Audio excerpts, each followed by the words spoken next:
If you're one of those people who don't want an OLED screen, then you'll probably be really interested in this new Mini LED LCD monitor from MSI. It's offering an impressive spec and feature set, along with an equally impressive price point. It's the MSI MPG 274URDFW E16M. It's a long model number. I'll try to avoid using it too frequently in this video. It's a new 27-inch size screen with a 4K resolution and a 160Hz refresh rate, support for a dual mode function for gaming to boost your refresh rate up to 320Hz. It's got a high-end 1152 zone mini LED backlight and a unique and attractive design. We'll talk about all the other specs and features throughout this review, so let's get right into our testing. And let's start with HDR, shall we, since this mini LED backlight featured here is all about improving brightness and contrast in HDR usage, with the backlight split into 1152 local dimming zones behind the panel, with each zone capable of being dimmed and brightened independently. That's a big step up from normal LCD monitors, which typically have a very limited number of dimming zones, often something like 8 or 16 maybe, or in many cases none at all. With LCD monitor local dimming, basically the more zones the better in terms of offering greater control over the image, reducing the presence of halos or blooms around bright objects, and increasing the brightness and contrast as much as possible. An OLED panel takes this a step further with per pixel level dimming, which is excellent, but mini LED monitors can reach much brighter in HDR, and the 1152 zones that are available here is a high number for an LCD panel of this size. The screen has been certified under the VESA Display HDR 1000 tier, meaning a peak brightness of over 1000 nits and a wide colour gamut covering 98% DCI-P3 according to the specs. There's two HDR modes available in the on-screen menu, one for HDR 400 and one for HDR 1000. This has an impact on the overall brightness of the image, as shown here with the measured peak white luminance at various APL.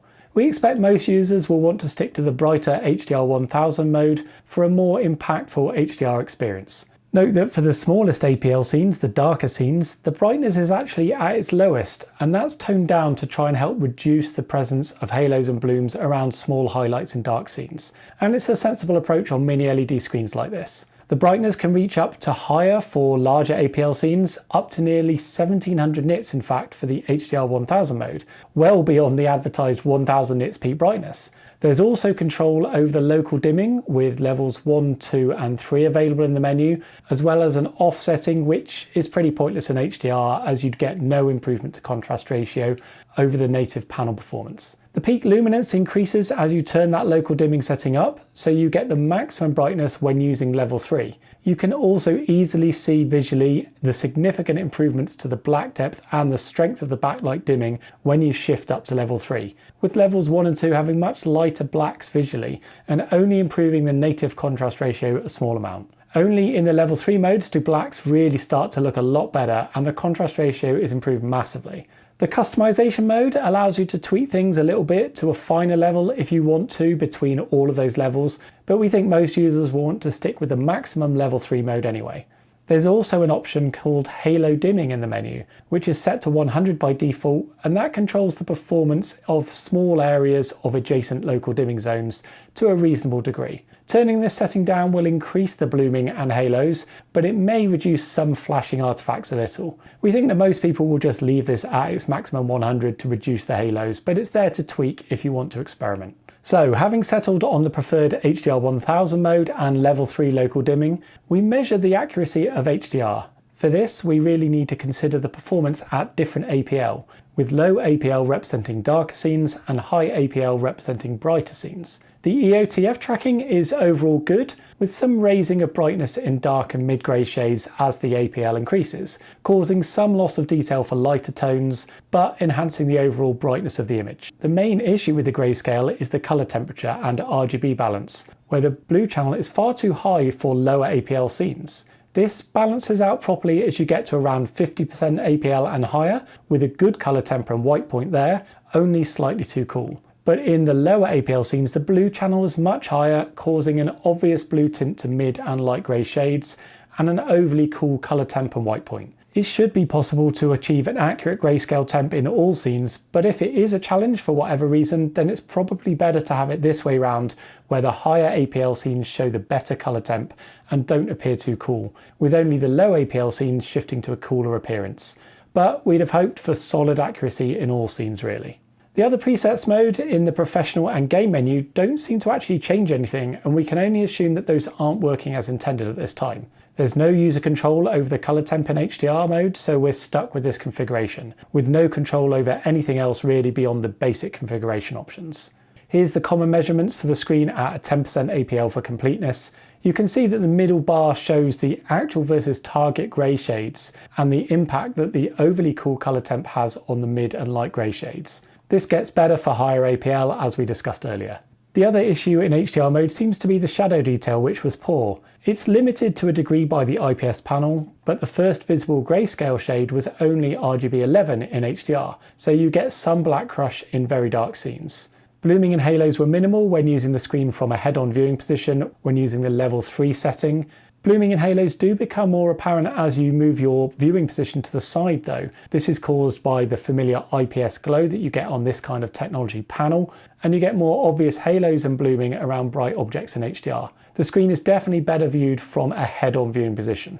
The colour space in HDR mode is very close to DCI-P3 with 108.5% relative coverage. The colour accuracy was only moderate in HDR mode though, with a delta E of 3.2 at a standard 10% APL test. That's impacted by the overly cool colour temp and therefore improves somewhat as the APL increases. This mini LED monitor can get far brighter in HDR content than any OLED monitor released so far. Here we've measured the average grayscale luminance across a range of APL and plotted that to compare the results against two other 27-inch monitor options. There's a typical QD OLED monitor running in its peak 1000 mode, and a new 4th gen 1500 nits rated W OLED panel as well. Peak highlights in dark scenes are actually quite a lot brighter on the OLED screens, where the per pixel level dimming avoids halos and blooming that could be a challenge on a mini LED backlight, even with a high number of local dimming zones like this. On the mini LED monitor, the brightness is toned down for low APL scenes to avoid blooming issues,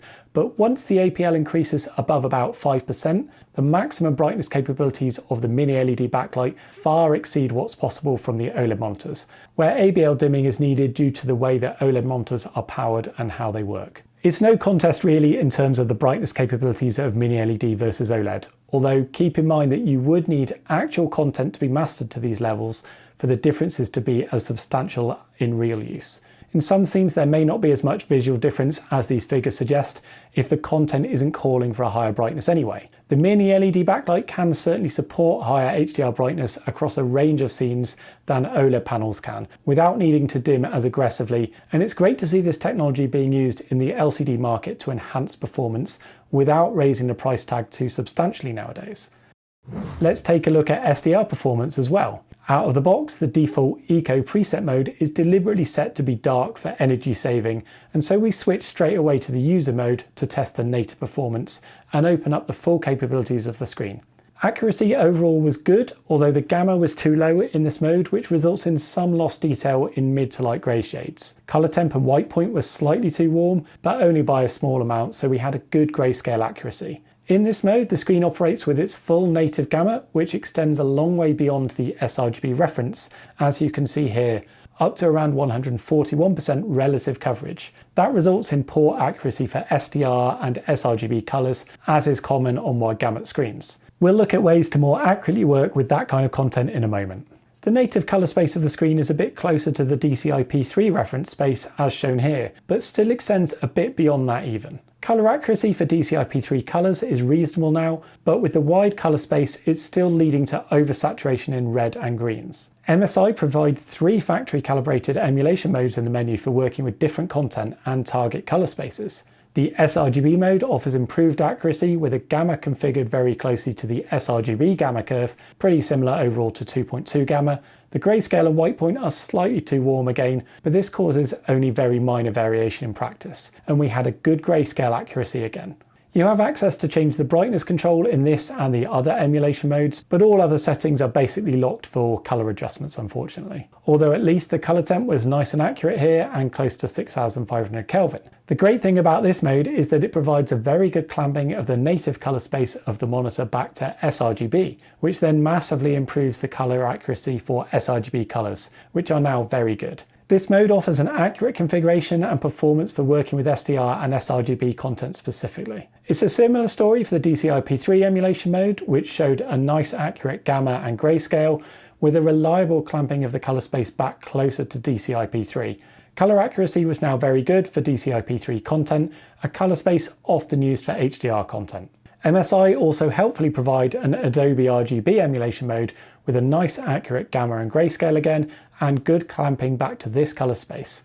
The only minor issue here was that there was still a slight overcoverage in reds, resulting in a higher error for red shades, but overall the accuracy was good. This mode can be useful for anyone wanting to work with photography applications where Adobe RGB is still a common target colour space. You can use any of these three modes that you like really for general content depending on which colour space you want to work with. You may also want to try out our calibrated settings and ICC profile, which were created in the native user mode, but with the ICC profile mapped back to sRGB for use in colour aware applications. You'll find our best settings video guide for this screen linked in the description below, along with our calibrated ICC profile, so do check that out if you want to calibrate the screen that way. One bug that we found with calibration was that the user colour temp mode gives you access to adjust the RGB channels yourself, but these don't seem to actually work at all. They don't change anything visually. We've flagged this back to MSI for investigation. You may have noticed that we haven't referenced contrast ratio or black depth yet. This is an IPS LCD panel, and so black depth is nowhere near as good as an OLED monitor. We measured a contrast ratio of around 1100 to 1, varying slightly between the different modes as shown here. Shadow detail was on the whole reasonable too in SDR, although the darkest grey shades were not visible even after calibration due to the more limited black depth of the IPS panel. There's also a good adjustment from the backlight with a range between 38 and 441 nits available, giving you good flexibility for different room conditions. MSI actually allow you to enable the backlight local dimming mode as well in SDR, which is great news as this offers significant improvements in contrast and black depth and could be useful for gaming and multimedia. Like in HDR mode, level 3 local dimming provides the most impressive improvements, with black depth now looking much deeper and darker than the other modes. The brightness reaches the same maximum luminance as the off mode, but you can see that smaller APL test patterns are dimmed a bit to help reduce haloing and blooming, the same approach that was used in HDR mode. You don't get any improvements to brightness when you use the local dimming in SDR, but it substantially improves contrast and black depth and makes it potentially a very useful option for SDR gaming and multimedia. The screen is well suited to office and general uses. Being an LCD panel, you don't have any of the concerns that you might have with an OLED panel around image retention, burn-in, or abnormal subpixel layouts. The panel uses a standard RGB stripe, and so text clarity is perfect, with the high 4K resolution offering an excellent pixel density of 163 ppi on a screen this size.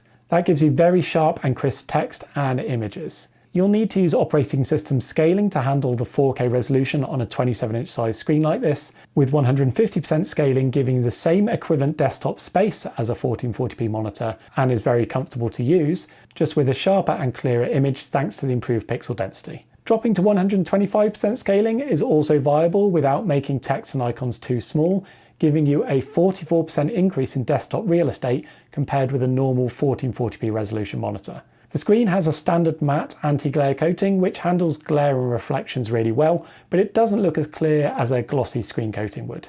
It does use a light anti-glare coating, familiar from modern IPS panels, and so it doesn't look too grainy at all, providing a nice clean image. Being an IPS technology panel, you get excellent viewing angles and a stable image, although the screen is prone to familiar IPS glow when viewing dark content from an angle, like most IPS panels are. There's a good range of connectivity options with DisplayPort 1.4, HDMI 2.1 and a USB Type-C connection, with the USB-C offering DP alt mode, data transfer and a high 98 watts power delivery, which should be ideal for powering connected laptops and other devices. The screen also supports other modern office conveniences like a KVM switch function, picture-in-picture and picture-by-picture modes for handling multiple inputs at once. There's some USB data ports, a headphone jack too. The only thing really missed are integrated speakers and maybe an ambient light sensor and proximity sensor for controlling screen brightness at different times of the day or turning your screen off when you're not using it. The stand provides a full range of ergonomic adjustments which are all smooth and easy to use, although there is a bit of wobble from the screen as you move it around or as you use the on-screen menu controller. We should also talk about the design here, which looks sleek and attractive with a black panel border and a black front stand section, but a white base and a white rear enclosure. It's a unique design that could probably go with a white or a black system build, and the RGB lighting on the back also look really nice and offers a range of modes and settings that you can use to adjust it. The screen even comes with all white cables and accessories in the box. We also confirm that the screen operates with a flicker-free backlight, free from any PWM dimming, which is great news. A blue light filter setting is available in the menu as well, which makes the image warmer and reduces the blue light output as shown here, potentially handy for lots of office work or using the screen in the evening. There's also a brightness uniformity mode option available in the on-screen menu, which we tested. Luminance uniformity across the panel was very similar in both on and off modes, showing a very good overall uniformity anyway. The user manual explains that this option is designed to eliminate any vignetting that you might see around the edges of the panel, so if you do experience that in any situation, you can enable this mode. It's not something that we really observed during our usage and testing, to be honest though, anyway.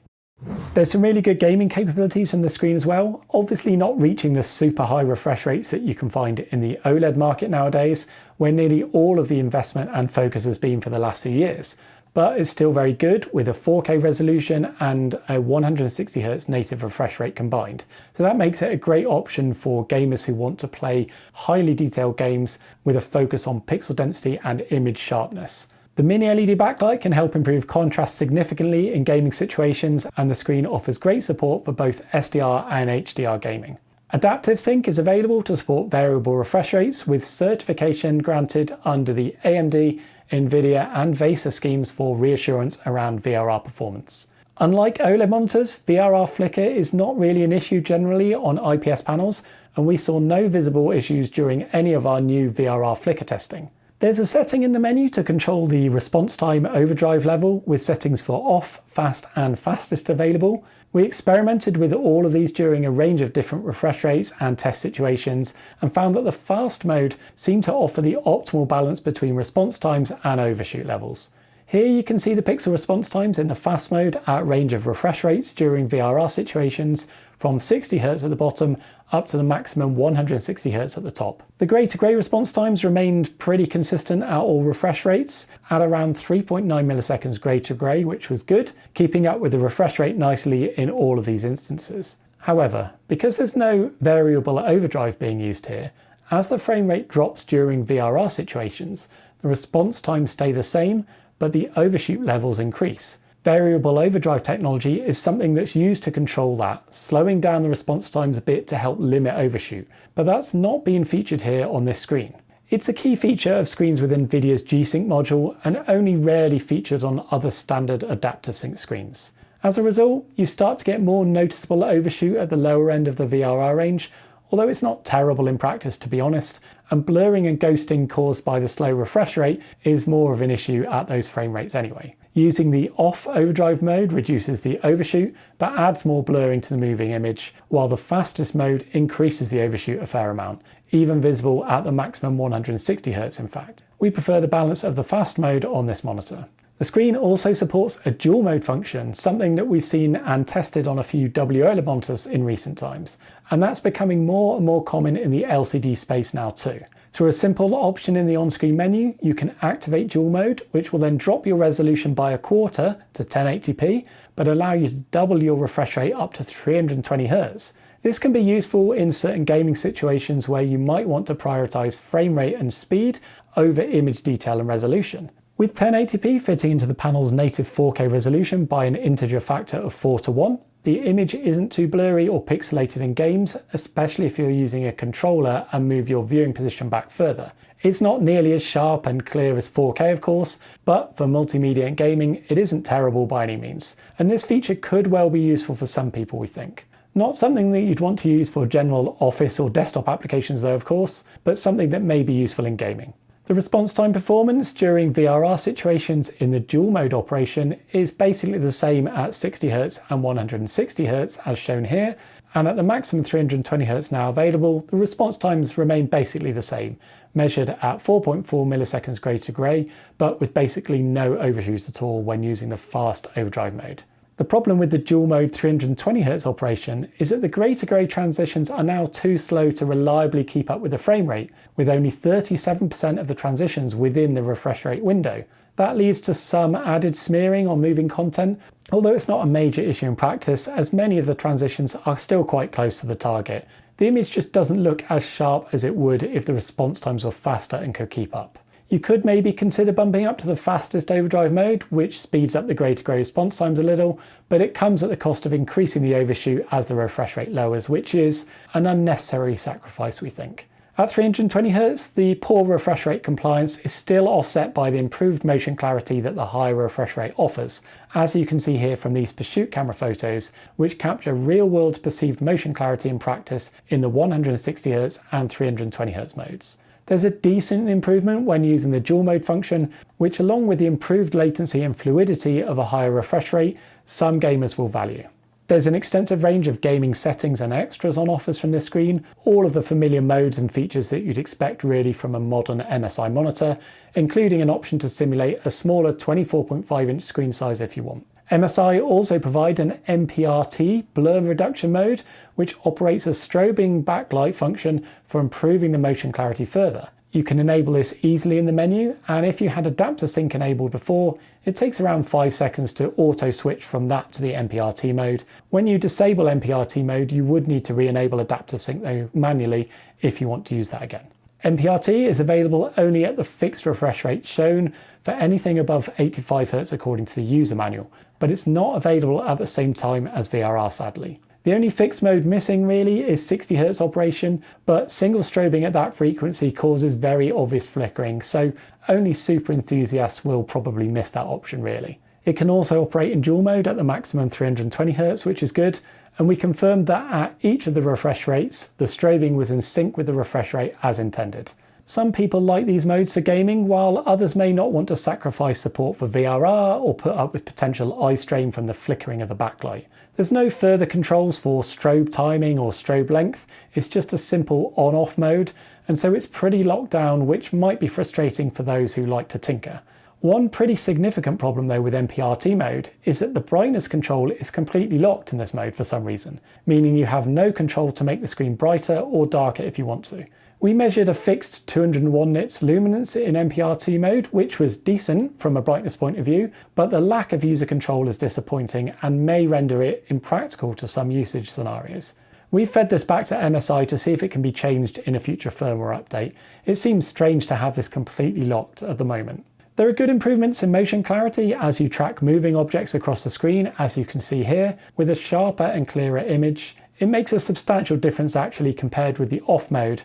The centre of the screen is slightly clearer than the top and bottom areas, but overall the level of ghosting and strobe crosstalk is pretty consistent across the whole screen, which was good news for this MPRT mode, and it seems to be a useful feature for improving motion clarity at least, but with the limited controls, especially for brightness, it makes it potentially limited in its usage. Input lag was excellent, with nearly all of the display lag accounted for by the pixel response times, leaving very little signal processing delay, even at lower fixed refresh rates like 60Hz inputs.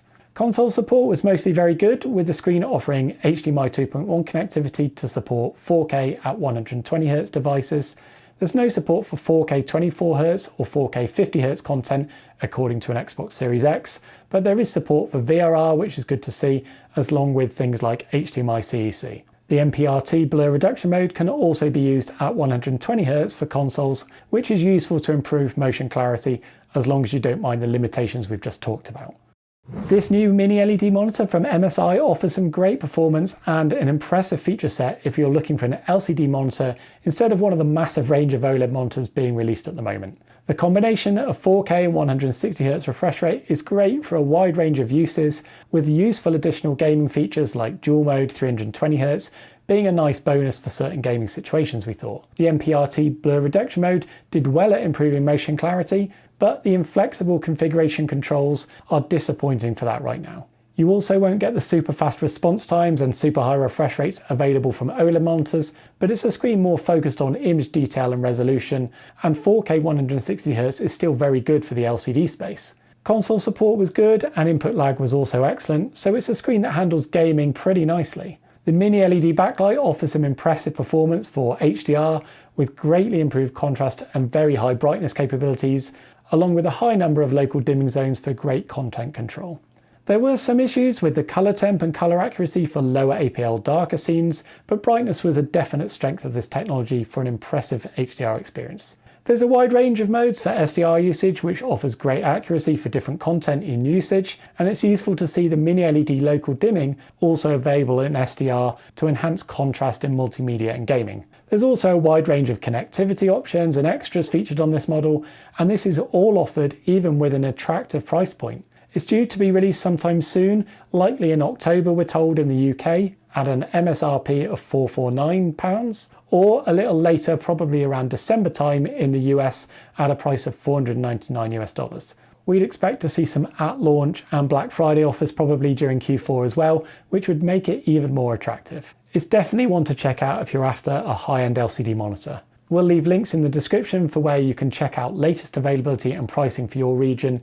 And if you're looking for a different screen and you want to find out about all of the latest monitor news and announcements, you can check out our latest monthly news roundup video linked on the screen here. Thank you for watching. We'll catch you next time.